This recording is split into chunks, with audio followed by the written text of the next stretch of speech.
দেখো কত সুন্দর হয়েছে কুমড়ো শাক। হয়ে গেছে বা বাবা,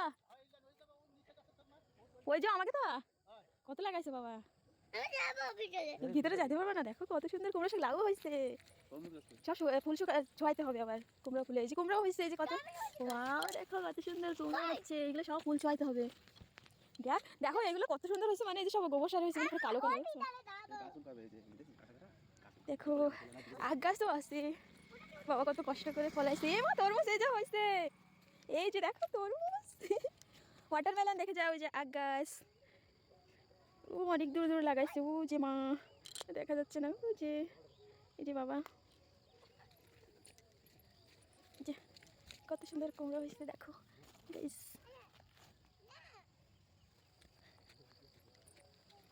তরমুজ গাছ এটুকুই, দেখো কত বড় বড় তরমুজ। যাদের তরমুজ পাইকারিতে নেওয়ার আছে, আর একটা 15 দিন পরে চলে আসবা আমাকে জমিতে, পাইকারি রেটে বিক্রি হবে। দেখো ওই যে কত আখ গাছ, আর খাওয়ার মতো নাই, ছোট ছোট আছে। দেখো সাবধানে পড়ে যাবা।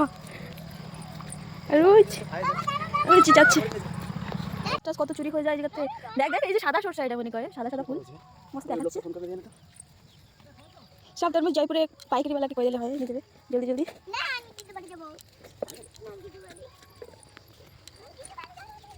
এগুলো মূলা, মূলা বা খাওয়া যায় না এখন নাকি?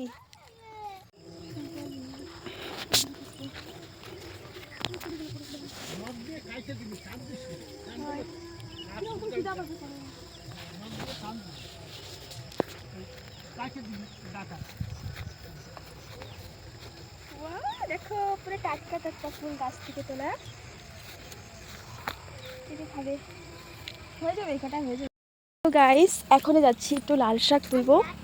লাল শাক খাবে, মা বললো কটা লাল শাক তুল, ঘরে নিয়ে যাবো, তাই যাবো ওখানে। লাল শাক কি কুল ধরছে এই গাছে, এই যে কাকাকে তা, আর লাল শাক, কটা লাল শাক নেবো।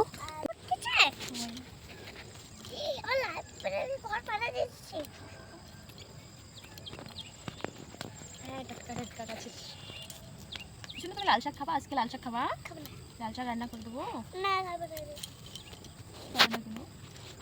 জল দিয়ে উঠাতে হয়। রেডি পুরা হাইজে পড়লো বাবা, অনেক পড়ছে শোনো, সব কুলগুলো ফেলাই দিচ্ছে। দেখ টক না কিরকম, একটু খাই টেস্ট করতে হবে এগুলো।